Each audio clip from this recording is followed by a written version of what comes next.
Olá pessoal, boa noite, tudo bom? Como é que vocês estão aí? Tudo tranquilo?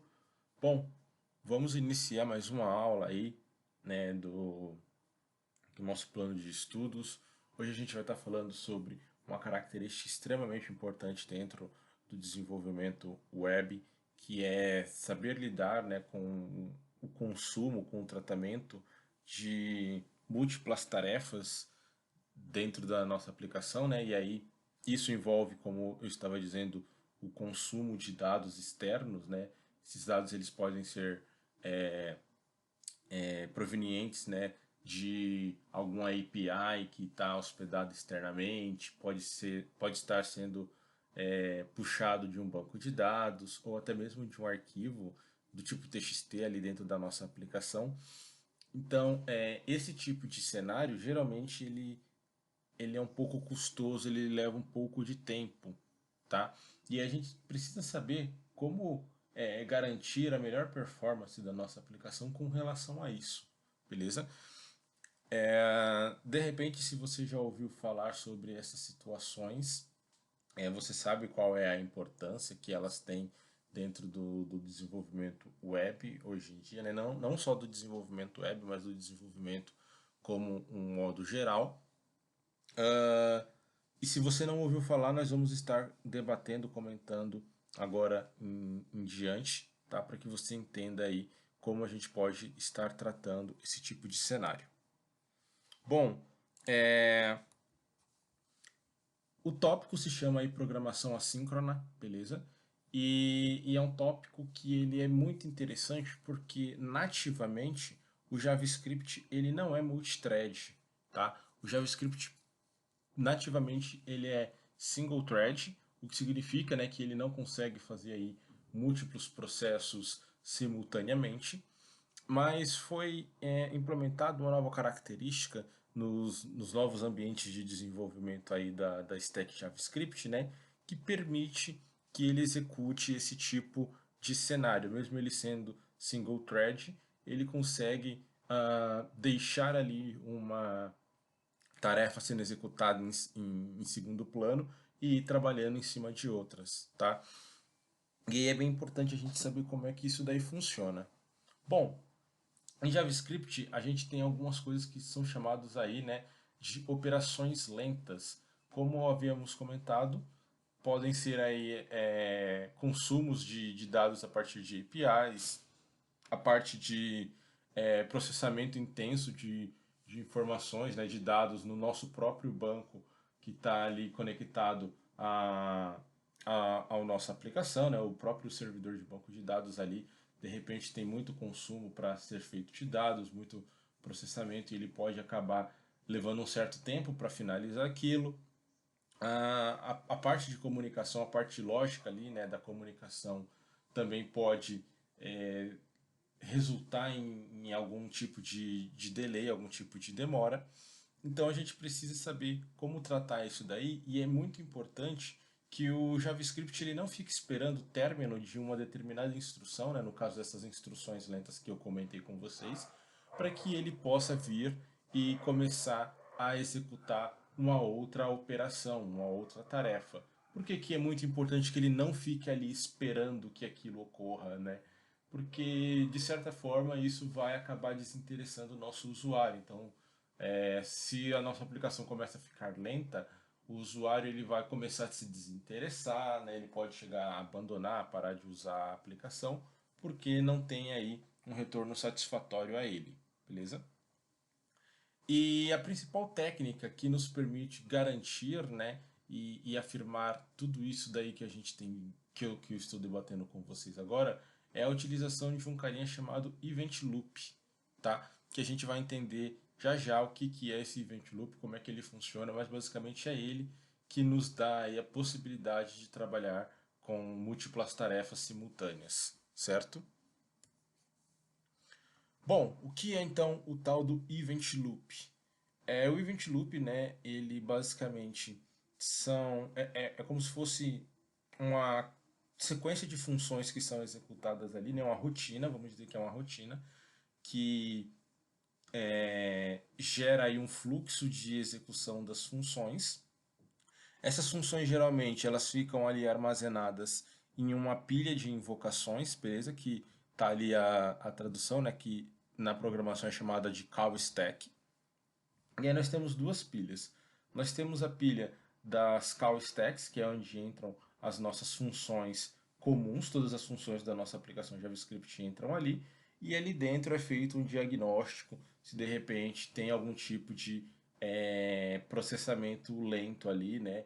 Algo que pode estar sujeito a dar algum tipo de gargalo na nossa aplicação.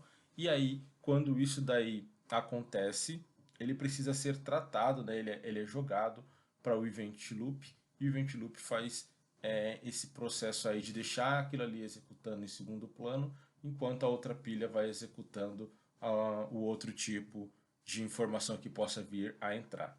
Beleza? O Event Loop ele executa uma função por vez. Beleza? Então, tudo que vai entrando ali, ele vai sendo acumulado, né? Se de repente entra várias tarefas ao mesmo tempo e uma que está na frente, que está em execução, ela demora um certo tempo para acontecer, todas as outras vão entrando ali na fila, beleza? E aí quando uma acaba, entra a próxima, ele vai lá e executa, entra a próxima, ele vai lá e executa, e isso daí ele vai fazendo de uma forma meio que automática, certo? Então, se vocês quiserem mais informações, tem um link aí, no clique ali no aqui, né, na palavra aqui tem um link, que inclusive eu vou acessar esse link para ele nos levar para uma página que tem uma ilustração bem bacana para a gente dar uma olhadinha nisso. Deixa ele abrir aqui. E aí, se vocês necessitarem de mais informações, vocês conseguem buscar ela aqui, beleza? Bom, então aqui um pouco mais abaixo, deixa eu chegar na parte aqui. Isso daqui é uma das referências que eu peguei para referencial aí, tá? Para poder estar passando para vocês. E aí vocês conseguem se basear nisso daqui caso seja necessário. Então, basicamente, é esse daqui o processo, galera. Ó, nós temos aqui o nosso aplicação JavaScript, né? E aí ele vai encaminhando as funções que ele recebe aqui para dentro dessa call stack. A call stack faz uma verificação para saber se algo ali está sujeito a ser taxado, né? Como uma operação lenta que pode levar aí um certo tempo. E aí, se isso daí acontecer, ele joga essa operação que vai levar um certo tempo aqui para uma outra pilha, e essa outra pilha ela vai sendo executada em paralelo à pilha principal aqui, a nossa call stack, beleza? Aqui embaixo tem algumas ilustrações para a gente entender ó, como é que isso funciona. Então, no cenário 1, tudo bem? Ó, então aqui a gente está no cenário 1, são 16 cenários para a gente conseguir entender o passo a passo de como é que isso daqui funciona, porque é bem importante e interessante também. Tendo em vista que não é um recurso nativo da linguagem, né, é o multithread, mas que a gente consegue implementar com essas características aqui. Ó. Então, no passo 1, nós temos aqui a exibição do console, beleza? Lá no navegador. Aqui está como console, mas poderia ser aí um modal, poderia ser algum outro tipo de informação direta na tela, tá? Mas aqui está como console, mas entendam que é o que o usuário consegue visualizar. Aí nós temos aqui a nossa primeira pilha, né? Que é a pilha de chamadas, e aqui uma segunda pilha, que é a pilha das Web APIs, que vai receber aí esses processos lentos. E aqui embaixo nós temos a fila das funções, né, que vão cair dentro do nosso Event Loop. Então, por exemplo, nós recebemos aqui ó, no passo 2, foi adicionado uma função simples, é só um console.log, que ele vai exibir no console um high, beleza? Ele cai aqui nessa nossa primeira pilha, na pilha aqui de call stack, certo? E aí como é que funcionam as pilhas, né? Eles vão sendo colocados um acima do outro. Então, por exemplo, vamos supor que essa minha função aqui ela é simplesmente um console log. Mas vamos supor que ela fosse a função A, tá? E a função A invocasse, fizesse a chamada da função B, que por sua vez chamasse a função C, que por sua vez chamasse a função D. Então elas iriam sendo empilhadas aqui uma sobre a outra, e aí, à medida que vai sendo processado essas funções, elas vão desaparecendo aqui da nossa pilha, tá? E aí, a última que é chamada é a primeira que é executada. Então, se a gente tivesse aqui a função A que chama B, que chama C, primeiro a função C seria executada, depois a função B e por último a função A. É mais ou menos aquela história do primeiro que entra, último que sai, tá? Porque é uma pilha nessa estrutura aqui. Então, nós temos aqui a entrada da função console.log com um hi, né, com um oi. Aí ele é executado, percebe que aqui ó, no cenário 2 ele ainda não tinha sido executado. Ele só caiu aqui dentro da pilha, certo?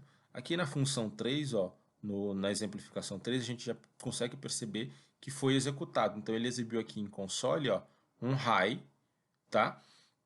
E aqui é como se fosse um passo a passo mesmo, porque isso daqui é quase que instantâneo, né? Na medida que ele aparece aqui, ele já quase que automaticamente, no mesmo instante, ele já sumiria aqui dessa nossa call stack. Mas aqui é só uma representação para a gente conseguir entender bem claro o passo a passo de como isso funciona. Então, ele executou aqui a nossa função high, e no momento que ele é executado aqui, ó, foi executado, percebe aqui ó, no passo 4, então aquela função que foi chamada, né, e executada, ela já é removida aqui ó, da nossa call stack, beleza? Então é mais ou menos assim que funciona o JavaScript por debaixo dos panos, né, nessa questão de chamadas aí. Ele chama uma função é executada, ela cai aqui na call stack, essa call stack executa a função, beleza? E depois a função é removida dessa nossa call stack aqui. Já no passo 5, a gente tem aqui ó, uma função que é uma função de setTimeout, que nós vamos ver daqui a pouquinho como é que funciona esse setTimeout. Mas basicamente esse setTimeout aqui ele vai aguardar um determinado tempo pré-especificado por nós desenvolvedores para que ele seja executado, beleza? Então aqui ó, caiu a função setTimeout dentro da nossa call stack, e essa função setTimeout ela tem aqui ó, uma função de callback que é a função de callback 1, beleza? Então é uma função que tem uma outra função dentro dela, é aquilo que eu falei para vocês há alguns segundos atrás, né? Que uma função pode começar a invocar outras funções. A gente só precisa tomar cuidado com a questão lá de recursividade, né? De repente a função A não estar chamando a função B e a função B consequentemente também estar chamando a função A ou a função A estar se auto-chamando, e aí isso daí cria uma recursividade, né, ali um loop de chamadas de funções, o que vai dar um estouro na nossa memória, um estouro na memória da aplicação que a gente chama de memory leak, né, um vazamento de memória, ou até mesmo, dependendo da linguagem aí, ele pode dar um erro muito comum, que é um erro chamado stack não, né, que é um erro, stack overflow, né, que é aí uma quebra de memória, que inclusive é o nome de um site muito famoso, né? Geralmente esse erro acontece quando a gente estoura essa pilha aqui, ó, de funções, beleza? Porque uma fica chamando a outra e aí chega um momento que ela estoura. Então, voltando aqui à nossa exemplificação, que caiu aqui uma nova função, que é uma função de setTimeout, que ela recebe uma função de callback aqui, ó, uma CB1, callback 1, certo? E aí, essa função de setTimeout, como eu comentei com vocês, ela tem um timer para que ela possa ser executada, beleza? Então a gente consegue programar ali que essa função vai ser executada daqui a 20 segundos, 30 segundos, ela fica ali com um timer para que ela possa ser executada, certo? Então, como ela é um processo lento, percebe que ela veio parar aqui ó, na Web API, então ela veio cair nessa outra pilha para que ela pudesse ser executada aqui dentro e não ficasse ocupando o espaço dessa callback stack, dessa call stack aqui, dessa pilha na nossa esquerda, certo? Como ela saiu daqui no passo 7, né? Como ela saiu daqui dessa pilha e veio parar aqui na Web APIs, então aqui a nossa pilha de call stack, ela fica livre, o que permite, né, que ela consiga receber outras informações, outras funções aqui, para que ela possa ir sendo executada. E é o que acontece aqui no cenário 8, ó. Então, aqui no cenário 8 entrou uma outra função, que é a função de console.log escrito by. Como aqui ela não é uma função lenta, né? Ela não é uma operação lenta, então ela não precisa cair aqui dentro desse Web APIs, ela consegue ser executada diretamente aqui dentro, ok? E é o que acontece, ó. Ele executa a função que estava aqui dentro da call stack, ao mesmo tempo que a função aqui, ó, do timer continua dentro dessa outra pilha aqui. Percebem? Então, aqui no console ele apareceu, ó, high e buy. Mesmo que antes da chamada da buy, a gente tivesse chamado essa outra função aqui. Mas como ela está com um timer, então ela está ali meio que em segundo plano, né? Ela está sendo processada ali em segundo plano, esperando o momento que ela vai ser executada. Aqui na representação 10 sumiu, né, a função aqui de console log by, porque ela já tinha sido executada, já apareceu aqui em console, então ela some dessa pilha, beleza? Depois do tanto de tempo lá que a gente determinou, 10, 15, 20 segundos, acabou, né? O Web API aqui, ele não vai mais ficar segurando essa função, ele tinha que ficar segurando lá enquanto a gente determinasse o tempo. Depois que ele terminou lá de executar, né, de segurar a função, ela terminou de ser processada, ela cai aqui, ó, dentro da callback queue, tá? Que seria aqui uma fila de callbacks, que ela vai, por sua vez, entrar aqui dentro do event loop. E aqui a gente poderia, né, ter várias aqui que iriam se acumulando. Então, por exemplo, de repente essa callback 1 aqui, ela leva, sei lá, 20 segundos, 30 segundos para ser executada.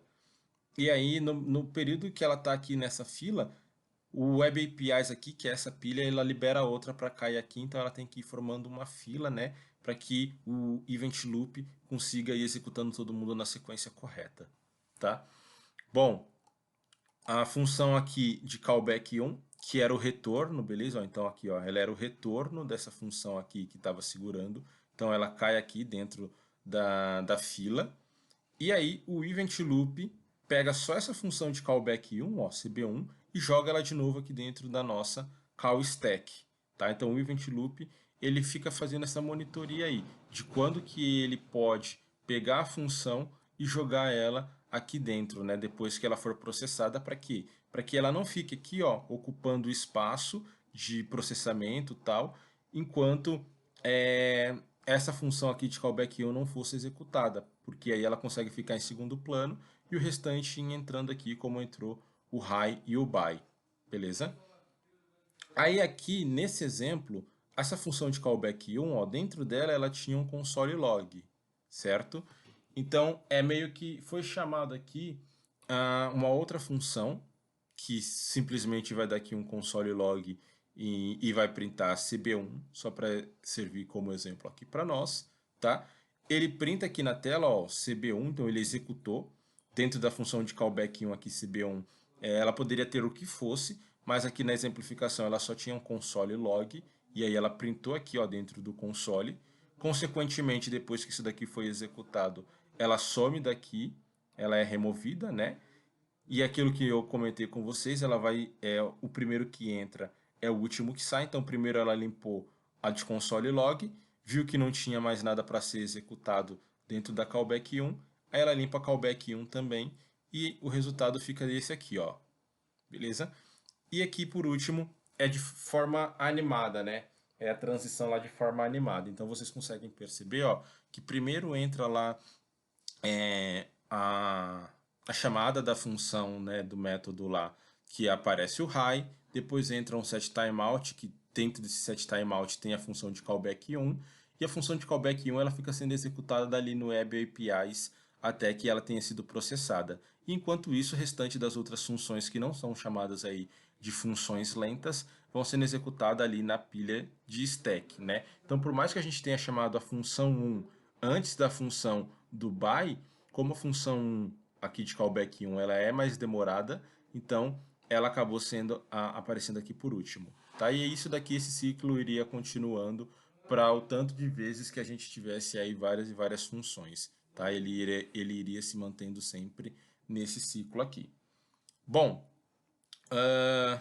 e aí aqui tem toda uma descrição melhor, né, para que caso você sinta necessidade, você consegue aqui ir acompanhando, entendendo aqui sobre funções de callback, sobre como é que funciona aí esse ciclo, beleza? Tudo isso daí tá aqui naquele link que eu comentei com vocês que está à disposição de vocês. Bom, conclusão dessa primeira parte, né? Então, o JavaScript, por padrão, né, ele é uma linguagem síncrona, tá? Então, ele não consegue fazer múltiplas tarefas, só que por conta aí do ambiente que ele tem, né, do Event Loop, o Event Loop ele permite, né, prover esse tipo de situação aí de comportamento assíncrono, porque é como se ele criasse duas pilhas. Vocês conseguem perceber, né, que ele vai executando ali um de cada vez, mas em duas pilhas diferentes, beleza? E aí a gente consegue melhorar a questão de performance e desempenho aí da nossa aplicação, para que ela não fique ali travada esperando alguma coisa acontecer para depois vir e acontecer outra, certo?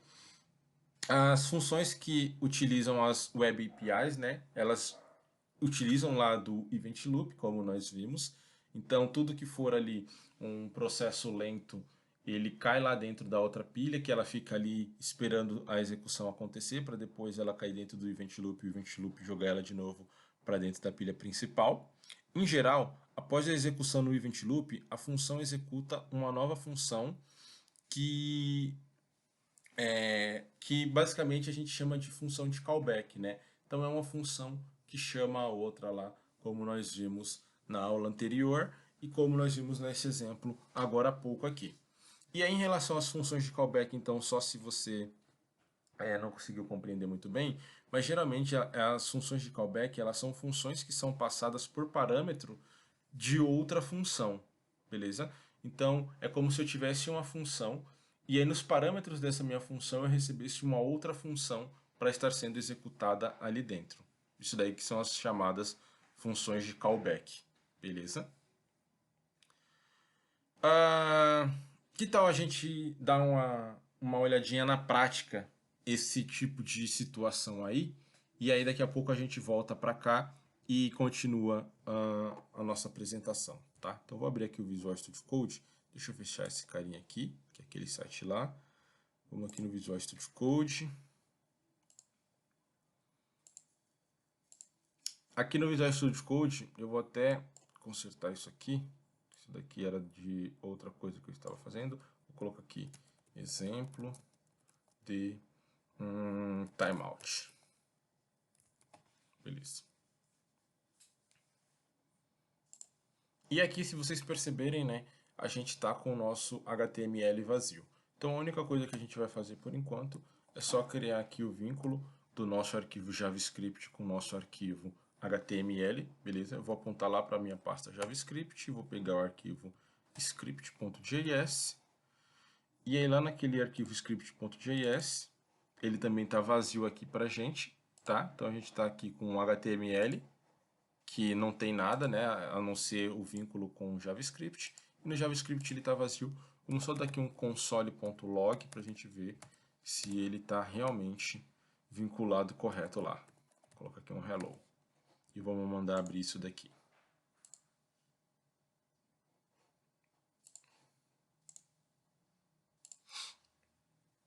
Vamos lá. Beleza, abriu aqui. Ele não vai aparecer nada em tela, né? Mas no caso ele deveria aparecer aqui no console. Vamos ver se ele vai aparecer aqui no console. Então ele apareceu aqui o hello, né? Como a gente colocou lá no console.log, então tá certinho o nosso arquivo, tá vinculado corretamente, né, o HTML com o JavaScript. Bom, então vamos fazer o seguinte, galera. Deixa eu só ligar o carregador aqui, né? Senão não vai dar certo. Beleza. E eu vou fazer o seguinte aqui também. Eu vou dividir a tela aqui, ó. Metade Visual Studio Code e aí a gente deixa outra metade aqui o nosso navegador, tá? Que aí a gente consegue, na mesma medida que a gente for alterando aqui o nosso código, ele já vai refletindo automaticamente aqui no navegador, a gente não precisa ficar toda hora modificando aí de um lado para o outro. Combinado? Então, bora lá. A primeira coisa que a gente vai fazer aqui é aquela codificação que eu mostrei para vocês, só para prevenir, né, para manter aí a boa prática, digamos assim, só para prevenir de que o nosso JavaScript vai ser executado no momento certo. Então a gente vai começar aqui, ó, com o window, beleza? Ponto add event listener. A gente então está adicionando aí um escutador para nossa janela aqui, no caso, né, para o nosso window. E o escutador que a gente vai adicionar é o load, certo? E esse load, o que ele vai fazer? Ele vai esperar que o nosso HTML tenha sido todo carregado para que ele possa executar a nossa determinada função, tá? E aqui eu já vou fazer diferente, ó. Já que a gente começou a falar sobre as arrow functions, eu não preciso, como é que a gente fazia? Geralmente a gente dava aqui um nome para uma função, start, certo? E aqui embaixo nós criávamos aqui ela aqui assim, ó, function start e aqui dentro a gente designava o que o start iria fazer, né? Mas a gente já começou a trabalhar com entender como é que funciona as tais arrow functions, que tal a gente modificar um pouquinho aqui e começar a trabalhar com ela. Então, ao invés aqui, ó, de nós dizermos que a gente vai criar a função start e depois codificar a função start, a gente pode jogar aqui, ó, diretamente, ó, uma arrow function. Tá vendo aqui, ó? Por quê? Porque quando acontecer o load, ele executa isso que vai estar aqui dentro. A gente não precisa nomear com uma determinada função. E aí, só para a gente testar aqui, ó, vou mudar de novo um console.log. E agora, só para sair aquele hello, vou mudar aqui um oi. E vamos verificar, né, salvar aqui para ver se ele está dando certo. Console.log oi. Não. Por que ele não funcionou? Load window.adventListener load a nossa arrow function console.log. Deixa eu ver aqui, eu acho que ele tá, ele não deu refresh automático, foi só isso. Que estranho, eu vou fazer o seguinte, ele deveria ter dado refresh automático aqui. Eu vou só então fazer o seguinte, ó, eu vou parar essa minha execução aqui, só para ele dar o live reload, vou mandar abrir de novo. Agora sim, agora vai dar tudo certinho, né? Aí fica até melhor. Vamos alterar aqui para ver, ó. Teste, salvou. Ah, beleza. Então foi só porque ele não estava com um live reload, né? O auto reload. É por isso que ele não tinha renderizado lá na tela. Tive que renderizar aqui no botão, mas aí tá certinho. Então, entenderam aqui, ó? Ao invés de a gente dar o nome de uma função e depois criar essa função abaixo, a gente já pode jogar isso daqui direto, ó. Eu jogo aqui a nossa arrow function e mando ele executar já o que a gente quisesse aqui dentro. Combinado? Bom, vamos fazer o seguinte. Deixa eu ver aqui, vamos criar um contador para a gente entender esses dois eventos que eu falei para vocês, né? Essa questão do de entrar lá dentro das nossas pilhas ali, né? E depois que ele cair na nossa pilha, ele vai verificar quem é um processo lento, porque aí ele vai deixar esse processo lento em stand-by de um lado, e o que não for processo lento ele vai executando do outro lado ali, e aí ele consegue fazer esse sincronismo, beleza? Então, aqui no HTML eu vou fazer o seguinte, ó, eu vou só criar aqui uma div dentro do HTML aqui, ó, e vou dar um ID para essa div, que eu vou chamar ela de timer, beleza? Só para a gente criar aqui um timer, vai ser só a div mesmo, vazia, percebe aqui, ó, não tem nada dentro da div, ela vai estar vazia, só para a gente poder exemplificar com ela aqui dentro do nosso JavaScript. Então vamos buscar aquela div lá, vou chamar ela de timer aqui também dentro do meu JavaScript, tá? E aí eu vou dizer aqui, ó, que ela é igual a document. Vou pegar ela com query selector, beleza? Query selector. E aqui eu vou dizer que ela vai lá buscar o timer lá dentro. Ok? Bom, deixa eu só fazer o seguinte, eu vou só puxar um pouquinho para cá, ó, que aí dá para ver o código todo. Porque, por enquanto, vai ser o de menos aqui o nosso. Vou puxar um pouquinho para cá. Puxar um pouquinho para cá, aí beleza. Agora, vamos fazer o seguinte, vamos criar aqui ó, um contador, que eu vou chamar ele de count, certo? E vou dizer que ele é igual a 0. Agora, vamos criar, eu comentei com vocês que a gente tem duas funções, né? Que é a setTimeout e a setInterval. E aí elas têm alguma diferença, beleza? A setTimeout, ela vai executar uma determinada ação depois de um determinado tempo. Então, a gente pode programar ali para que uma determinada ação aconteça depois de 20 segundos, por exemplo. Já a setInterval, ela vai ficar executando essa ação durante um intervalo, né? Então, a cada 20 segundos, por exemplo, ela vai executar a ação, beleza? Então, vamos fazer aqui, ó, criar uma constante, e essa constante eu vou chamá-la de interval. Por quê? Porque essa setInterval, a gente precisa guardar ela em algum local para que a gente possa finalizar quando a gente quiser, porque senão ela vai ficar sendo executada ali para sempre, beleza? Então a gente precisa guardar ela dentro de um local, no caso eu estou guardando ela aqui dentro de uma constante, porque aí depois eu consigo chamar essa constante e finalizar a minha chamada dela para que ela não fique executando para sempre, tudo bem? E aí, como a gente já deve conhecer, né, a função setInterval, tá a tela aqui para a gente, ó, ela vai ficar esperando uma função de callback. Por que que eu digo que a gente já deve conhecer? Porque a gente viu ela sendo executada ali parecido, né? Na verdade a gente viu lá naquela exemplificação lá que ela caiu, né, com uma função que era, na verdade, a setTimeout. E aí essa setTimeout, ela tinha uma função de callback, mas a setInterval não vai ser tão diferente. Então, a função de callback, geralmente, a gente coloca aqui, ó, com uma arrow function.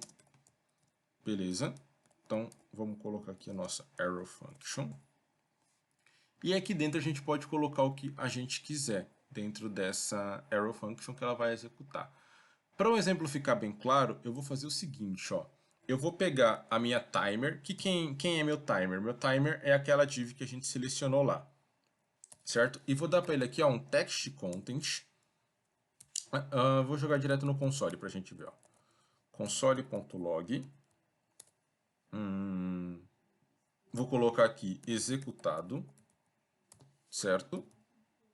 E aí, a gente precisa, quando utiliza essa função de setInterval, a gente precisa passar aqui, ó, quanto tempo que ele vai demorar para executar essa função, né? Ou de quanto em quantos segundos, né? Ou milissegundos no caso, ele vai levar para executar essa ação. Então eu vou colocar aqui, ó, 2000, porque 2000 seriam milissegundos, beleza? Então percebam que aqui, ó, a gente tem aqui a nossa variável, que é essa interval, e essa variável aqui, né, ela vai receber uma função, que é a setInterval, e o callback dessa função, ele vai simplesmente exibir em console essa palavra aqui, ó, executado a cada 2000 milissegundos. Vamos salvar para a gente ver. Ó, salvou. Demorou 2000 milissegundos, né, ou 2 segundos, e ele, tá vendo aqui, ó, ele está executando automaticamente, ó, a cada 2 segundos ele está executando automaticamente. E aí, essa função aqui, ela iria lá para aquela pilha que a gente viu lá naquela exemplificação. Ela iria lá para aquela pilha do lado direito, beleza? E a gente consegue comprovar isso da seguinte forma, ó. Eu vou colocar aqui, ó, um outro console.log e colocar aqui, ó, um olá. Ó, perceberam aqui, ó, que o meu olá foi executado antes dessa minha executado aqui? Porque, mesmo ele estando depois no código, como aqui a gente colocou um intervalo, né, um delay, ela é uma função que ela é uma função lenta. Então ela vai lá para outra pilha e libera espaço para que essa daqui seja executado na frente dela. Lembrando que só entra uma função por vez lá dentro daquelas pilhas, né? Então, entrou primeiro quem? Entrou primeiro essa função aqui, que é a de setInterval, beleza? Ela entrou lá naquela pilha da direita, lá naquela call stack, desculpa, na pilha da esquerda, né? Na call stack. Ela entrou ali. A JavaScript interpretou que ela é uma função lenta e aí jogou ela para da direita, beleza? Que é lá na da Web APIs. Quando jogou ela lá para da direita, ela ficou ali sendo esperando a resolução dela e aí a da esquerda, que é aquela de call stack, liberou espaço e aí entrou essa outra aqui no lugar dela. Tudo bem? Deu para entender essa questão? E aí, com isso, a gente consegue fazer múltiplos processamentos dentro do nosso JavaScript, né? Aqui é só um exemplozinho bem simples, mas vamos fazer aqui, ó. Vamos mudar a sequência para a gente colocar mais algumas coisas aqui, tá? Até escrevi errado aqui, né? Interval. Aqui, ó. Interval. Beleza. Bom, além disso daqui, eu vou querer dizer o que, né? Na verdade, eu não vou querer que ele apareça isso daqui, ó, executado. Eu vou querer que ele faça o seguinte, como eu estava fazendo, eu vou pegar lá aquela minha timer, e para aquela minha timer, nós vamos passar a propriedade text content. Lembram que havia comentado com vocês que quando a gente utiliza essa propriedade text content, ele coloca coisas lá dentro da nossa div, né? Ele não conseguiria colocar, por exemplo, se fosse dentro de um input, porque o input não tem a propriedade text, né? Tem a propriedade value. Mas como é uma div, a gente consegue utilizar essa propriedade text content e adicionar coisas lá dentro. E aí eu vou colocar aqui, ó, que a gente vai colocar o nosso count, que é esse carinha aqui, ó, que ele está iniciado em 0, e aí ele vai aparecer aqui dentro da div agora, tá? Vamos salvar para a gente ver, ó. Ó, depois de um certo tempo, olha lá, ó, apareceu aqui o nosso contador. Vamos salvar de novo, ó. Olha lá, depois de 2 segundos que a minha página deu refresh, ele executa aquilo ali. Para a gente ver melhor, vamos fazer aqui, ó, count mais, que aí a cada 2 segundos, ó, 0, 1, 2, beleza? Então a cada 2 segundos ele está vindo e está executando isso daqui de novo, ó. Ele está indo lá dentro da nossa div timer e está alterando o text content dela, né, para um count mais, que no caso o count foi iniciado em 0, e aí sempre a gente está colocando aqui o mais, beleza? Bom, como eu havia comentado com vocês, essa função aqui, ó, de setInterval, ela não tem fim, a não ser que a gente delimite, né, o final dela. Então, como que a gente faz para delimitar? A gente precisa limpar essa execução, beleza? Por isso que a gente precisa guardar o setInterval dentro de uma variável, beleza? Diferente do setTimeout, que a gente vai ver o setTimeout daqui a pouquinho. Então, como que a gente faz para parar esse carinha aqui, ó? Eu posso fazer aqui uma... Vou colocar dentro de um if-else, de um if no caso, só para a gente ter aí como um parâmetro, beleza? Então, se o count ele for igual a 10, vou dizer que eu só quero que ele vá até 10, ele vai executar uma determinada situação aqui para a gente, ó. A gente precisa passar o this, beleza? Porque em programação você já sabe o que significa o this, né? O this se refere àquele próprio elemento, aquela própria classe. Então a gente vai colocar aqui this ponto, e ele tem uma função chamada clear interval, tá? Que é essa daqui, ó, clear interval. E aqui a gente vai dizer quem é que a gente quer limpar, né? O intervalo de quem que a gente quer limpar. Então a gente quer limpar o intervalo daquela nossa variável que se chama interval. Beleza? Então esse interval aqui é esse interval que a gente criou aqui, ó. E agora se a gente salvar isso daqui, a gente vai perceber que aqui, ó, 0, né? Aí ele vai, a cada 2 segundos, ele vai incrementando mais 1. E aí, quando chegar aqui na nossa condição, ó, de quando o count for igual a 10, ele vai limpar o intervalo e vai parar de realizar as execuções. Tá? Vamos só esperar aqui, só para a gente ver rapidinho. 8, 9... Aí, ó. Na verdade, ele nem chegou a colocar o 10 aqui ainda, né? Por quê? Porque a gente está fazendo aqui um pós-incremento, né? Então lembra que o pós-incremento ele acontece só na próxima iteração? Então por isso que ele nem chegou a passar o 10 aqui para a gente. Ó. O que a gente poderia fazer para resolver é aqui de repente ó, um pré-incremento, e ao invés de passar de 2 segundos, eu vou passar 1 segundo aqui, ó, que seriam 1000 milissegundos. Beleza? E aí, salvando aqui, agora a cada um segundo, ó, ele vai alterando ali pra gente. E aí, agora sim, ele vai aqui, ó, demonstrou o 10 ali, né? Porque agora a gente está fazendo aqui o pré-incremento dele, beleza? Então, ele primeiro incrementa e depois ele faz o restante das operações. Bom, esse daqui é um exemplo de quando utilizar aí o set interval. Acho que deu para vocês entenderem, né? E saber quando vocês podem parar ele ali também com essa propriedade aqui, né? Com esse método que é o clear interval. E aí você referencia a constante que você criou, beleza? É um exemplo simples, mas que você pode agregar várias e várias outras coisas que você julga necessário. Vamos ver o set timeout então, porque ele funciona parecido, né, com set interval, só que ele não vai ficar executando de certo em certo tempo. Ele simplesmente vai aguardar ali que você colocou, né, ele vai aguardar o tanto de tempo que você especificou e depois desse tanto de tempo que você especificou, ele vai e executa a determinada ação, tá? Então aqui, ó, vamos fazer o seguinte, só pra gente, eu vou comentar esse carinha aqui, beleza? Daqui a pouco a gente descomenta, porque a gente pode fazer uma jogadinha para fazer os dois funcionarem em conjunto, tá? E aí vamos fazer o seguinte aqui, ó, para o nosso set timeout. Vamos criar ele aqui, ó. O set timeout a gente não precisa armazenar ele dentro de uma variável, tá? A gente pode simplesmente chamar ele aqui set timeout, beleza? Esse set timeout ele também vai ficar esperando aqui uma função de callback, né? É algo que vai ser executado dentro dele, ok? Então a gente vai criar aqui também com uma arrow function, tá? E basicamente eu vou só colocar só um console em tela, só para a gente poder entender como é que ele funciona. Então eu vou colocar aqui, ó, um hello. Ficou faltando aqui eu colocar só, especificar aqui, ó, quantos milissegundos também eu quero que ele demore para ser executado. Tá? Então a mesma coisa, ó, separo aqui e coloco, vou colocar, sei lá, vou colocar 3.000 milissegundos, beleza? A partir do momento que eu salvar aqui, ó, salvei, ele vai esperar 3.000 milissegundos e aí, ó, ele executou para mim isso daqui. Diferente do set interval, porque lembra que no set interval, quando eu dei esse mesmo exemplo, ele ficou aqui, ó, executando, executando, executando, de acordo com os 2 segundos de intervalo que estavam naquele momento. Já o set timeout não. Ele esperou aqui um certo tempo, né, para que depois de certo tempo ele fosse lá e conseguisse executar.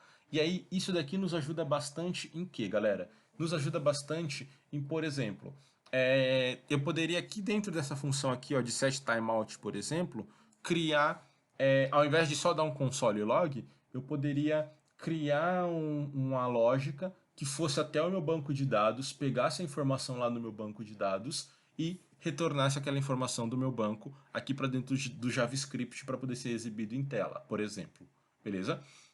E aí a gente consegue programar para que essa função aqui, para que ela não fique ali executando, né, dentro da nossa pilha principal e atrasando todo o fluxo da operação da aplicação, a gente consegue delimitar aqui que ela vai levar um certo tempo para ser executada, beleza? Então a gente deixa ela ali na nossa pilha secundária, ali dentro da nossa Web API, para depois ela cair lá no Event Loop, né? Depois que ela for processada, ela cai no Event Loop, e aí ela traz os dados para a gente. Enquanto isso não acontece, a gente consegue ir executando outras funções simultaneamente, tá? Como, por exemplo, se eu colocasse aqui de novo, ó, um console.log olá, percebem, ó? Ele executou primeiro o olá, depois de 3 segundos ele executou a outra função. Beleza? Bom, deixa eu fazer o seguinte, só para a gente ver aqui, ó, operando os dois juntos, porque a gente pode operar os dois juntos, tá? Vamos fazer o seguinte, deixa eu descomentar esse daqui, e vou falar aqui, ó, o seguinte. A cada um segundo, né, como a gente tinha visto antes, eu vou salvar, a cada um segundo ele está aparecendo isso daqui em tela, beleza? E eu vou dizer, eu vou querer propor aqui o seguinte, que quando os números eles forem múltiplos de 5, beleza? Então, 5, 10, 15, 20, quando eles forem múltiplos de 5, eu vou querer apresentar a casa decimal deles. Então vai aparecer aqui pra gente aqui, ó, 1, 2, 3, 4, 5, 5,5, 6, 7, 8, 9, 10, 10,5 e assim por diante, beleza? Porque a gente consegue misturar o set interval com o set timeout, tá? Vamos fazer isso daqui então, ó. Como é que a gente aplicaria isso daqui? Eu preciso colocar ele dentro do set interval, né? Então aqui dentro do set interval eu preciso aplicar ele aqui. Vou colocar aqui, ó, um if. Deixa eu comentar esse daqui de baixo só para ele não misturar. Aqui dentro do nosso set interval a gente vai colocar aqui um if e vamos fazer a seguinte verificação: se o count, certo? Se o resto da divisão de count aí, então o resto da divisão de count por 5 for igual a 0, a gente vai fazer o que aqui? A gente vai mandar ele criar um set timeout. Então aqui, ó, set timeout. E nesse set timeout, nós vamos pegar aqui, ó, nesse nosso set timeout, nós vamos pegar aqui lá a nossa timer, que é aquela nossa div, timer, e vamos colocar aqui para ela um text content, vai ser igual ao count, mais, né, aí a gente concatena com a expressão de meio, beleza? Lembrando que aqui, ó, eu estou concatenando com a string, né, então o JavaScript ele permite que a gente entenda que isso daí é uma string. E aqui a gente precisa passar de quanto em quanto tempo que esse set timeout vai acontecer. Então eu vou colocar aqui, ó, a cada 500, né, 500 milissegundos, que seriam aí meio segundo, tá? Vamos ver se deu certo essa lógica aqui. Vamos lá, deixa eu salvar.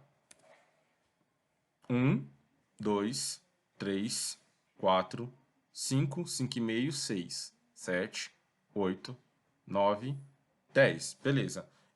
10,5, né? Então, aqui, ó, ele funcionou, ele deu certo. Só que se a gente for parar para pensar, eu tinha dito aqui, ó, que era para ele executar só até o 10, né? E aí, ele apareceu o 10,5 aqui. O que a gente poderia fazer? Vamos ver. Para ele aparecer só até o 10, né? Mas vocês entenderam aqui, vocês viram que, por exemplo, eu consegui aqui, ó. Por mais que o set timeout ele execute uma única vez, como eu coloquei aqui, ó, o set timeout dentro de um set interval, ele consegue funcionar com essa questão de rodar no intervalo também, né? Aqui a gente só deu um delay, ó. Para que esse delay aqui fez? Esse delay aqui, né? Ele verificou que quando o nosso count fosse o resto da divisão do nosso count por 5 fosse igual a 0, ele iria executar o quê? Ele iria pegar o nosso count e colocar aqui o vírgula 5. E a gente especificou aqui que ele teria um delay de 500 milissegundos, né, que seria meio segundo aí, para ele executar. Então foi o que aconteceu aqui, ó. Vamos lá olhar de novo aqui rapidinho, ó. 1, 2, 3, 4, 5. Aí deu o delay de 5,5 e ele aí concatenou ali e depois ele volta lá para cima, né? Aqui para esse 10,5 não aparecer, a gente poderia de repente aqui, ó, dentro desse if, dar um return. Vamos ver se dá certo. Porque aí, quando ele cair aqui dentro dessa condicional, né, ele já para aqui, ele já limpa o nosso fluxo de interval aqui e já dá o return, né? E o return ele sai da função e aí ele não continua o fluxo aqui, ó, que foi o que aconteceu. Tá vendo aqui agora, ó? Agora a gente consegue não fazer mais o 10,5 aparecer, né? Agora ele consegue ficar só aqui dentro desse 10, porque antes, quando a gente não tinha esse return, ele caía aqui dentro, mas ele seguia o fluxo da informação, certo? Agora com o return não. Agora com o return ele bate aqui no return e ele já para a execução dele aí. Beleza, é isso daí, galera. Acho que com esses dois exemplos aqui deu para vocês entenderem, né, como a gente pode trabalhar com essa questão da sincronia, né, no JavaScript. A gente pode criar esse tipo de cenário aqui, ó, com as funções de set interval e de set timeout, fazer o quê? Fazer com que algo que vai demorar mais, ele fique ali dentro de uma função que vai ser considerada uma função lenta, e essa função lenta é jogada de lado e o nosso programa continua executando o restante das outras coisas, tá? Se eu tivesse aqui, ó, um simples console.log, ó, ou até uma outra função. Ó. Vou criar aqui uma função, ó. Na verdade, eu não vou criar uma função, eu vou fazer a chamada de uma função. Chama aqui, ó, a exemplo, beleza? Chamei aqui a minha função exemplo e vou criar ela aqui fora, ó. Function exemplo. E aqui dentro dessa daqui que eu vou dar um console.log, tá? Console.log, olá. E aí aqui, ó, percebem? Ele primeiro executou o olá, mesmo ele estando aqui abaixo, né? Ele executou primeiro o olá porque isso daqui entrou lá naquela outra pilha, que é a pilha mais demorada. Beleza? Bom, vamos voltar lá na nossa apresentação para a gente ver o restante das coisas. E aí aqui, ó, a gente tem... Deixa eu dar vamos ampliar aqui. Pronto. Aí aqui a gente tem, né, eu acabei pulando esse slide aqui, mas voltando agora nele, a gente consegue ver, né, que são as funções aí para ajudar a gente a trabalhar com isso, como eu havia comentado para vocês e já mostrei ali na prática, né, então já fica mais fácil para vocês entenderem agora a teoria. Então nós temos a função de setTimeout e de setInterval, onde o setTimeout ele geralmente é utilizado, né, para postergar ou para dar um certo delay na execução de uma determinada função, tá? Esse tempo de atraso, geralmente, ele é configurável em milissegundos, beleza? Então, vocês viram lá que eu coloquei 1000, né? Então, 1000 significa 1 segundo. 3000 significa 3 segundos, tá? E nós temos também o set interval, que o set interval ele é semelhante, né, ao set timeout, mas ele fica se repetindo ali a cada x milissegundos, beleza? Então a gente viu isso daí na prática. Ele pode ser cancelado com a função clearInterval, como nós vimos ali também, e para isso nós precisamos guardar a referência em uma variável, tá bom, turma? Então, acabei trocando aqui, né, a ordem, era para eu primeiro mostrar o slide, depois mostrar a apresentação, mas eu acho que deu para ficar claro isso daí para vocês também, tá? E como eu havia comentado, a gente consegue, né, fazer os processos lentos ali não ficar pesando na nossa aplicação. Enquanto ele vai processando uma coisa, a gente vai fazendo outras. Um bom exemplo de processo lento é fazer o consumo de APIs da web, tá? E a gente vai ver isso daqui agora. Então, nós temos um carinha, são três aspectos que a gente vai conhecer agora, que é o fetch, beleza? O fetch geralmente ele vem acompanhado aí do ponto .den e do ponto .cat, a gente vai entender como é que funciona esses carinhas. Daqui a pouco nós vamos ver sobre as promises, não sei se vocês já ouviram falar em promises, e também sobre o async-await, tá? Que o async-await é mais ou menos a mesma coisa que o fetch faz, só que com uma sintaxe mais simples. Bom, então bora entender aqui a teoria. O comando fetch, galera, o comando fetch geralmente, né, ele é utilizado aí para poder realizar, para poder fazer requisições HTTP, tá? Então, vocês devem conhecer aí o arquivo JSON, né? Como é que o arquivo JSON é estruturado.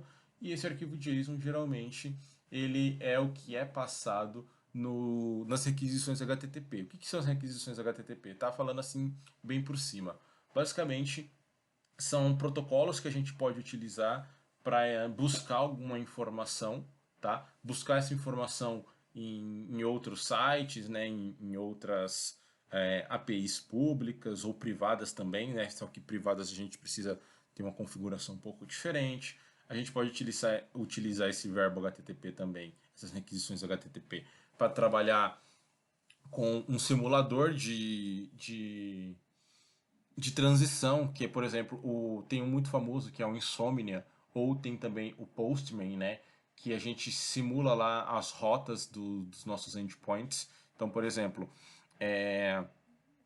dentro de um determinado endereço, de um determinado URL, a gente consegue programar que quando aquele URL for acessado, ele vai criar ou vai trazer um arquivo JSON para a gente, né? Dados dentro de um arquivo JSON. Então, tudo isso acontece dentro de um verbo HTTP e a gente precisa consumir essas informações, tá? O fetch também, ele trabalha internamente com promise Então, eu falei para vocês sobre as promises, né? Promises basicamente é uma promessa que a gente tem de algo que vai ser executado dentro do nosso código. Isso é uma promessa, né? Por quê? Porque pode ser que através do meu fetch eu solicito para minha aplicação, olha, vai lá em determinado site e busca lá os dados do arquivo JSON que está lá. Mas pode ser que aquela API ela esteja fora do ar, pode ser que eu esteja sem internet, pode ser que a URL esteja errada, beleza? Então, ou pode ser também que esteja tudo certinho, mas demora um certo tempo porque é pesado os dados que ele vai trazer. Então, isso daí é uma promessa, beleza? A gente chama de promise. O primeiro retorno do fetch, eles são dados binários, então com esse primeiro retorno que ele dá, a gente não consegue trabalhar as informações ali ainda, beleza? E aí, depois disso, a gente precisa fazer uma segunda conversão, tá? Que não necessariamente precisa ser dados em JSON, mas é o que é mais comum, é o que é mais utilizado os dados em JSON aí, que são o que retorna as nossas promises, né? Então, por exemplo, a gente faz um primeiro fetch, beleza? O que é um fetch? Basicamente é ir até uma URL e consumir os dados que tem dentro daquela URL. A gente faz um fetch. Esse fetch ele vai vir com dados binários, a gente não vai conseguir trabalhar esses dados dentro da nossa aplicação. Então a gente faz ele vem como uma promise, né? Então a gente faz um segundo tratamento para converter aqueles dados binários em dados, por exemplo, do tipo JSON, tá? Bom, as promises, né? Elas têm algumas características aí que vamos entender aqui como é que elas funcionam. De início pode ser que seja um pouco confuso trabalhar com esses carinhas aqui, tá? Mas depois a gente conhece o tal do async await, que facilita bastante a questão de sintaxe, tá? Então, as promises, né, elas são a construção de algumas execuções que vai retornar algo no futuro. Então, é uma promessa de que algo vai funcionar, beleza? De que algo vai ser executado no futuro. Pode ser que esse algo dê certo ou que esse algo dê errado, a gente não sabe porque por enquanto é só uma promessa. Tá? E as promises trabalham ali com o fetch, como eu comentei anteriormente. A execução pode ser resolvida ou rejeitada, beleza? Então pode ser que, como a gente está tentando fazer o consumo de alguma informação, pode ser que esse consumo ele tenha dado certo ou que ele tenha dado errado, tá? A promise resolvida é interceptada com o then, tá? E a promise rejeitada ela é interceptada com o catch. Então quando a gente utiliza aí, quando nós temos uma promise, é comum que nós tentemos trabalhar aí nós precisamos, né, trabalhar com a propriedade then e catch, que vai fazer o tratamento se deu certo ou se deu errado a nossa promessa de retorno dos nossos dados. E aí, né, a promise, no caso, ela resolve parcialmente o problema da callback hell. O que é a callback hell, galera? Tem até uma ilustraçãozinha aqui, ó, de como ela geralmente é conhecida, né? Callback hell é essa sintaxe aqui, ó, bem, digamos, trabalhosa, bem verbosa, que inclusive, né, geralmente o pessoal diz aí que é onde se encaixa o Hadouken do Ryu, né? Porque ele vai formando aqui, ó, essa abertura que é como se fosse aonde o Hadouken vai abrindo o caminho, beleza?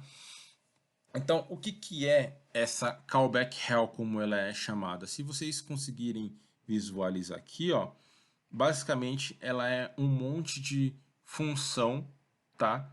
Uma dentro da outra, um monte de função que tem outra função de callback, que tem outra função de callback, que tem outra função de callback. E isso daqui era a maneira antiga com que a gente fazia, né, para conseguir pegar as informações. Não que ela tenha caído, que ela tenha parado de funcionar. Se tentar fazer, ela ainda funciona. Mas é bem mais trabalhoso trabalhar com ela desse jeito aqui, né? O código fica bem menos legível do que trabalhar com o fetch e as promises, né? ou com async await daqui a pouquinho. Então, esse tipo de cenário aqui, ó, era como que a gente precisava fazer antes para conseguir consumir dados, né, de locais que tem aí uma certa demora, que a gente precisa ficar aguardando para saber se vai dar certo aquele retorno ou não, tá? E aí com as promises a gente consegue resolver parcialmente esse problema aqui dessa sintaxe bem maluca, beleza? Além disso, nós temos o async await. O async await ele é tido aí como um açúcar sintático, tudo bem? Esse açúcar sintático, ele basicamente ele não altera em nada na funcionalidade da aplicação, tá? Ele não traz mais performance, ele não traz menos performance nem nada, mas ele é uma sintaxe mais agradável, né? A gente consegue deixar o nosso código mais elegante, mais melhor legível, né? Para conseguir entender o que ele está fazendo. Então, o async await aqui, como eu havia comentado, né, ele é um açúcar sintático, ou syntax sugar, beleza? Sobre as promises, que é aquele item que a gente viu ali atrás. Ele melhora a legibilidade do nosso código, dá a impressão do código ser um código síncrono, né? Que não é aquele código que está aguardando ali uma promessa. Sempre que a gente for utilizar o async await, né, a gente precisa decorar a nossa função com essa palavrinha reservada chamada async, e toda instrução que for aí relacionada a uma promise, a gente precisa passar a palavra reservada await, beleza? Então aqui ó, nós temos algumas ilustrações de como é que é a diferença entre as três maneiras, beleza? Aqui é o JavaScript Vanilla, tá? Como que a gente faria aí uma requisição. Então aqui é a tal da callback hell. Então percebem que ó, a gente tem aqui a função getUser, né? Que dentro dela tem uma função de callback. Aí dentro dela ela chama a getProfile, que dentro dela tem aí uma outra função de callback. E assim vai sucessivamente. Isso foi modificado aqui com o uso das promises. Então, com o uso das promises aqui, ó, ficou bem mais enxuto, né? O código ficou bem menos verboso. Onde a gente faz aqui a chamada da nossa função getUser. Aí dela fazemos um den, que esse den aqui, o den, lembrando que o den é se deu certo, né? Se deu certo aqui, ele faz aí depois o getProfile, e aí se deu certo o getProfile, ele faz o getAccount, se deu certo ele faz o getReport, assim sucessivamente, beleza? E na sintaxe aqui do async await, ele fica desse jeito aqui, ó. Ele fica bem menos verboso, bem mais limpo, né? Mais próximo ao que a gente conhece. Fica um tanto quanto mais elegante o nosso código. Então, geralmente a gente cria isso daqui, ó, como foi dito, né? A gente decora a nossa função aqui com a palavrinha async, beleza? É como se a gente criasse uma função comum, só coloca aqui a palavrinha async antes dela. Por quê? Porque aqui, ó, esses awaits, eles são como se fossem as nossas promises, né? Eles são as nossas promises. Então, ele vai tentar executar aqui, ó, pegar os dados do getUser. Se der certo, ele vai guardar esses dados dentro dessa variável aqui chamada user, beleza? Aí depois ele vai tentar fazer aqui o getProfile, passando como referência a variável user, tá? E aí ele precisa sempre desse await, porque é algo que é uma promessa de dar certo, tá bom? Bom, vamos ver então na prática esses carinhas aqui, porque aí a gente consegue entender melhor o como é que eles funcionam, beleza? Esses aqui são um tanto quanto mais complexos para a gente conseguir entender, mas de pouco em pouco e praticando bastante a gente consegue sim, tá? Bom, eu vou fazer... Primeiro aqui eu vou limpar esses carinhas daqui de dentro, tá? Eu vou remover eles daqui, ó. Inclusive, eu vou só deixar só isso daqui, ó. Vou deixar só esse código aqui. Deixa eu colocar o meu navegador aqui de lado, porque a gente consegue ir vendo. Vou deixar só essa codificação aqui, porque aí a gente consegue manter aquela padronização dos nossos códigos. E como na última aula, eu vou separar em várias funções, beleza? Então, eu vou começar falando com vocês do fetch. Como é que funciona o fetch, tá? Então, eu vou criar aqui ó, a função do fetch. E aí essa função do fetch eu crio ela aqui embaixo, ó. Function do fetch. E aí aqui a gente codifica o que a do fetch faz. Beleza? Bom, galera, então deixa eu fazer o seguinte, ó. Eu vou abrir aqui, eu vou consumir os dados de uma API bem famosa que vocês devem conhecer. Se não conhece a API, pelo menos o site vocês conhecem, tá? Que é o api.github.user, e aqui eu vou colocar o meu usuário, Luiz Felipe SB, acho que é esse meu usuário. Deixa eu ver. Ah, tem que colocar certinho aqui, né? Então vamos colocar certinho. https dois pontos barra barra. Acho que agora vai dar certo. Vamos ver. Tá errado esse carinha. Na verdade está faltando aqui, né, o ponto .com. Então vamos pôr aqui, ó, ponto .com. Vamos ver se vai agora. Beleza. Então tá aqui, né, a API. Então eu não sei se isso daqui seria falha de segurança não, né? Porque os caras devem saber, né, que isso daqui está público e tal, mas vocês conseguem pegar aqui, ó, os dados em um arquivo JSON aqui, ó, tá vendo aqui, ó, do GitHub de vocês. Então aqui tem a informação, ó, o nome de usuário, aí aqui tem o meu ID de usuário, né, aqui em avatar URL. Se a gente clicar, opa, não é eu esse usuário aqui não. Deixa eu colocar aqui o meu usuário certo. Luiz Felipe, não é esse o meu usuário, deixa eu ver aqui. Acho que é L Felipe SB, então. Deixa eu ver se esse daqui sou eu. Ah, agora sim, agora sou eu. Então, tá vendo aqui, ó, eu coloco api.github.com/user, users no plural, né? Barra o nome do usuário de vocês. E aí ele vai trazer isso daqui, ó. Ele vai trazer um arquivo JSON com várias informações aqui, ó. Beleza? Traz aqui quando foi criado o GitHub, traz aqui quando aconteceu a última atualização. Falar nisso faz tempo, mais de um mês que eu não mexo lá no GitHub. Mas enfim, tem tudo aqui, beleza? E aí a gente consegue consumir essas informações. Bom, vamos então fazer o consumo disso daqui. Como é que a gente consome, né, esses dados aqui, ó? Isso daqui eu estou pegando da API do GitHub, mas a gente consegue consumir de qualquer outra API que forneça esses tipos de dados, tá? A gente faz o seguinte, ó, vou copiar aqui o URL, combinado? E aqui essa é a função do fetch. O que o fetch faz? Ele vai buscar as informações para a gente em algum local. Então aqui, ó, vamos fazer o seguinte. Vamos criar aqui um fetch, beleza?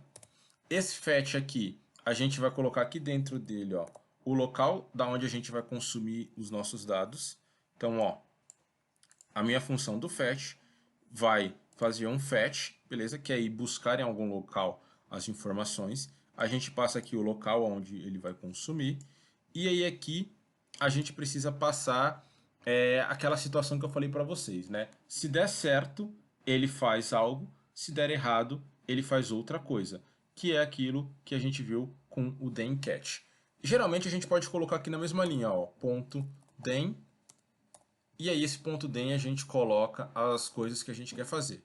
Mas como aqui eu estou dividindo a tela, eu vou fazer o seguinte, eu vou colocar esse ponto DEM na linha de baixo e ele não vai reclamar não, tá galera? Então eu vou colocar aqui, ó, ponto DEM. Aí nesse ponto DEM aqui, ó, ele fica esperando, ó lá o que ele espera lá, ó. Ele fica esperando uma função de callback, né? E aí, o que ele fica esperando? Ele fica esperando um valor da resposta. Tá vendo aqui, ó? Ele fica esperando uma resposta, que é a resposta que vai vir dessa nossa API aqui. Tá? Então a gente pode colocar aqui, ó, o que ele vai ficar esperando. A gente pode colocar o nome que a gente quiser, mas geralmente é muito comum de ver desse jeito assim, ó, res, que é a abreviação de resposta, beleza? E aí, se vocês lembrarem lá, ele é uma função de callback, né? Então a gente vai criar aqui, ó, uma arrow function e vai dizer aqui, ó, se then, né, se deu certo aqui com then, ele vai executar alguma coisa. Tá? O que ele vai executar aqui agora? Lembra que eu falei para vocês que o primeiro retorno, né, vamos dar aqui um console log só para a gente ver, ó, console.log, dá um console log aqui no nosso res, beleza? E vamos voltar lá, isso daqui eu posso fechar. Ó, o que ele trouxe aqui, ó, tá vendo? Ele trouxe aqui para a gente esse dado aqui, ó, um dado com algumas informações, né? Ele traz aqui o URL, ele traz aqui algumas coisas. E aqui no, cadê? Aqui no body, ó, tá vendo o que ele trouxe aqui, ó? Ele traz uma propriedade que não pode ser lida aqui no corpo dele, ó. Que esse corpo dele é aqueles dados que estão lá do que a gente quer consumir. Então ela não consegue ser lida ainda, né? Porque como eu falei para vocês, o primeiro retorno dele, ele vem com um retorno em binário, beleza? Então esse res aqui, ó, é o que está retornando disso daqui, né? A resposta disso daqui, o primeiro vem em binário. Então a gente precisa tratar isso daqui, tá, galera? Como é que a gente trata isso daqui agora? Ó, a gente pode tirar esse console log aqui, ó, e vamos tratar ele do seguinte jeito. A gente vai pegar agora o nosso res, dar nele aqui um ponto JSON, opa, que a gente quer converter ele para um ponto JSON, beleza? E aí, isso daqui, ele retorna pra gente uma promise também. Lembra? É uma promessa de que vai dar certo. Já que ele retorna pra gente uma promise, a gente tem que tratar ele também, tá? Então, ponto .den aqui, ó. E aí, o que ele vai retornar pra gente, né? Então, se der certo esse tratamento aqui, ó, ele vai receber a resposta lá da API do GitHub e vai tentar converter para JSON. Se der certo essa conversão para JSON aqui, a gente pode colocar aqui, ó, que ele vai receber, vou chamar de data, que seria de dados, beleza? Posso colocar aqui o nome que eu quiser, poderia ser dados, poderia ser o que eu quisesse. E aqui agora eu vou dar um console.log no data, né? Data. Vamos ver aqui agora. Ó, tá vendo como ele trouxe diferente aqui agora? Ó, vamos expandir isso daqui. Ó, agora ele trouxe aqui exatamente aqueles dados da API do GitHub. Tá vendo? Ele traz aqui para mim o login. Ele traz aqui, ó, o avatar URL, que é a minha foto. Ele traz aqui todas as informações que tem disponível lá no GitHub, né? Ó, name, ele traz aqui o endereço do meu GitHub, né? A última atualização que eu fiz, traz aqui todas aquelas informações que nós vimos aqui, a data de criação aqui, né? Traz todas aquelas informações que nós vimos lá na API. Então, é desse jeito aqui, ó, o fetch, ele serve para isso, ó. Ele vai até algum local e pega as informações desse local, beleza? E aí ele traz e a gente faz isso daqui. Só que e aí a gente já mata dois coelhos em uma cajadada, né? No fetch e no den. Ou, desculpa, no fetch e no promise, tá? Por quê? Porque é aquilo que eu comentei com vocês. O fetch, ele vai até algum local e pega aquelas informações, certo? Essas informações, elas são uma promessa, uma promise, beleza? Promise é uma promessa. Elas são uma promessa que aquilo ali vai executar algo.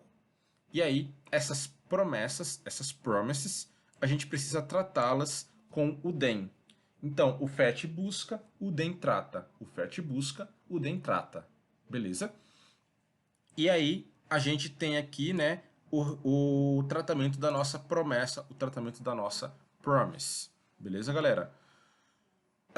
Paralelo a isso, nós temos quem? Paralelo a esse then, nós temos o catch, que o catch é, se der erro, ele executa alguma coisa, tá? E aí o catch a gente coloca aqui, ó, no mesmo ponto aqui, né? Eu vou colocar só na linha de baixo aqui, ó. Por que que eu vou colocar na linha de baixo? Porque eu poderia até colocar ele aqui na frente, eu poderia pôr aqui, ó, um ponto catch, não teria problema nenhum, tá? Mas aí só para eu não estender muito a linha, eu vou colocar na linha de baixo, mas entendam que é como se estivesse na mesma linha, não tem problema, beleza? Então eu vou dar aqui, ó, um ponto catch, que é o tratamento. Então ele vai tentar fazer isso. Se ele conseguir fazer isso, ele dá um console log no data. A gente já viu que deu certo. Se ele não conseguir, a gente vai dar aqui um catch. E aí o que o catch fica esperando aqui? Ó? Ele fica esperando o reject, né? Ele fica esperando no then, ele fica esperando o response, tá vendo aqui, ó? Ele fica esperando ali o response. E no catch, ele fica esperando o reject. Quer ver, ó? Vamos fechar aqui. Cadê? Agora ele não aparece aquela a dica. Cadê a dica? Só para eu poder mostrar. Vou colocar de novo aqui, ó. Catch. Olha lá, ó. Tá vendo? Ele fica esperando aqui pra gente, ó, o reject. Se a nossa promise foi rejeitada. Beleza? E aí o reject a gente pode pôr de novo o nome que a gente quiser, tá? Geralmente a gente pode pôr assim reg, de reject, né, abreviação de reject, mas eu vou colocar assim, ó, error, beleza? ERR de error. O nome é indiferente. E aí, se acontecer o erro, a gente vai fazer o quê? A gente vai ter uma função de callback aqui, ó, que é uma função passada nos parâmetros de uma outra função, né? E aí, vamos dar só um console.log. E aí, nesse console.log, vamos colocar aqui, ó, erro na requisição dos dados. O erro pode ser o que eu quiser aqui. Então, tá vendo aqui, ó? A gente fez o tratamento, né? A gente fez um fetch e buscar as informações, deu o den para tratar a nossa promise. Se esse den der certo, show. Se esse den não der certo, temos aqui o tratamento do catch também, beleza? Aqui ele continua dando certo, né? Mas eu vou trocar uma letrinha aqui, ó. Vou tirar o B do hub. Aí salvei, ó. Ele não conseguiu retornar agora. Sim. Ele demorou um pouquinho, né? Vocês perceberam que ele demorou um pouquinho? Aquele do momento que eu salvei aqui, ó, vou salvar de novo, vamos ver se ele vai demorar de novo, ó. Salvei. Ó, demorou um pouquinho. Aí ele deu erro. Vocês perceberam? Então, ele tentou ir lá, né? Ele tentou bater aqui, ó, nessa requisição que a gente solicitou. Tentou, viu que não deu certo. Aí ele cai dentro do nosso catch e dá o nosso erro aqui. Beleza? O erro que a gente programou aqui, ó, erro na requisição dos dados. Então, ficou até claro com essa geração desse erro, né, que isso daqui é um processo lento. Beleza, vocês devem pensar, não é tão lento assim porque demorou poucos segundos. Mas dependendo do que for, né, ele pode demorar mais e até mesmo esses poucos segundos pode acabar impactando na performance, no desempenho, na usabilidade do teu cliente, do teu usuário, tá bom? Então, esse tipo de cenário aqui, ó, a gente coloca ele dentro de uma daquelas funções que são chamadas de funções que precisam demandar um pouco mais de tempo, né?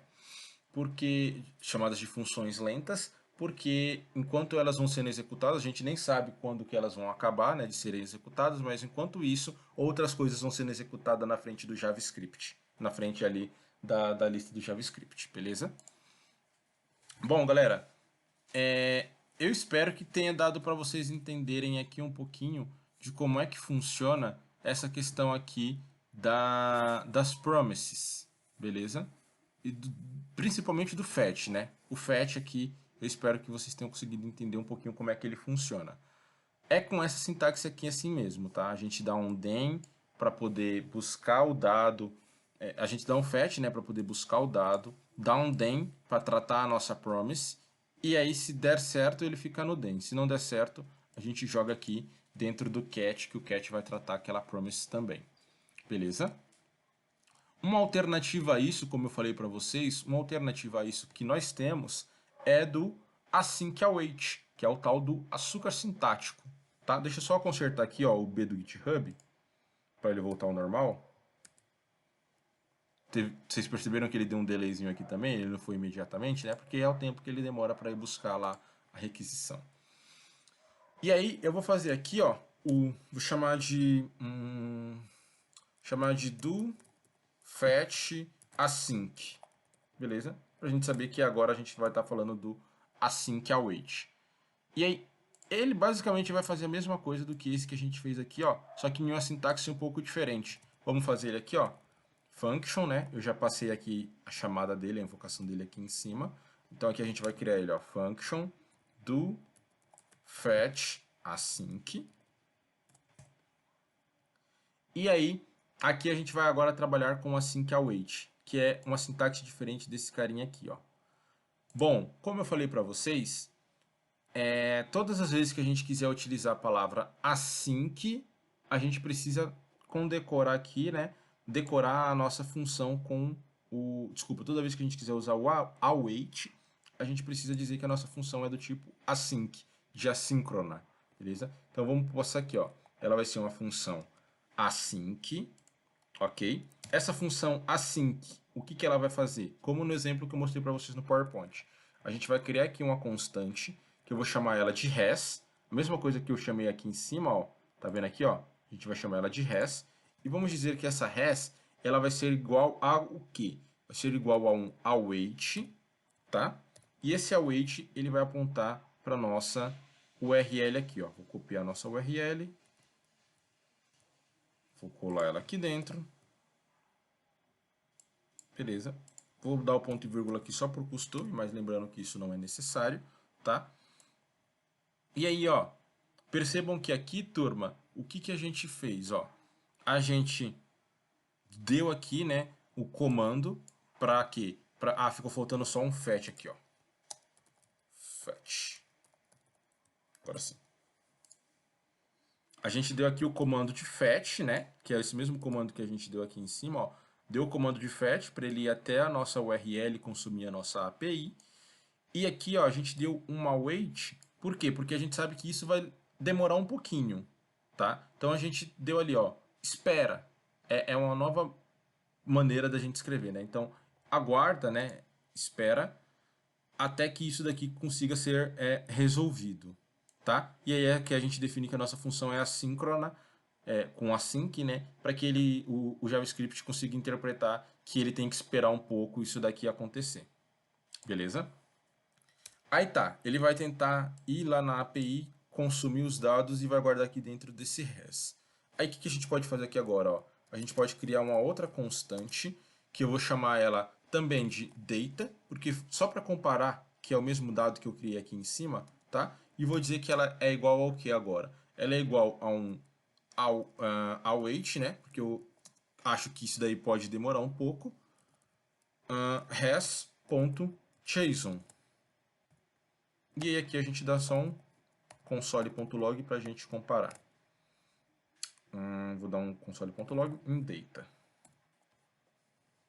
Olha lá, ó, ele trouxe os dois aqui para mim. Tá vendo? Então, ó, o que a gente fez aqui com, sei lá, 10 linhas de código aqui, ó, da linha 6 à linha 16, né, dão 10 linhas de código. Aqui a gente fez com 5 linhas de código, né, e ficou bem menos verboso, né, bem mais fácil de entender. Então a gente quebrou aqui, ó, a gente não precisa mais fazer o then e o catch para os nossos dados aqui, né? A gente diminuiu aqui um pouquinho a nossa sintaxe aqui e aí conseguimos, né, deixar bem menos verboso de uma maneira que ficou bem claro de entender o que está acontecendo, né? Então a gente, ó, tentou fazer a requisição na API da mesma forma que aqui em cima, beleza? Essa requisição na API aqui, ela demora um pouco, então a gente diz para ele, aguarde isso daqui executar para você continuar o restante das coisas, tá?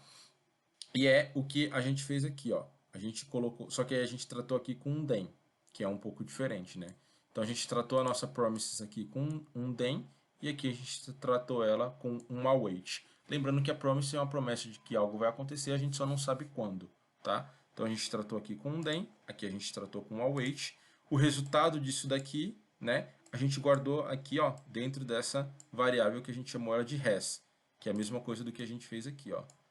Beleza? Só que aí, aqui, o que mudou?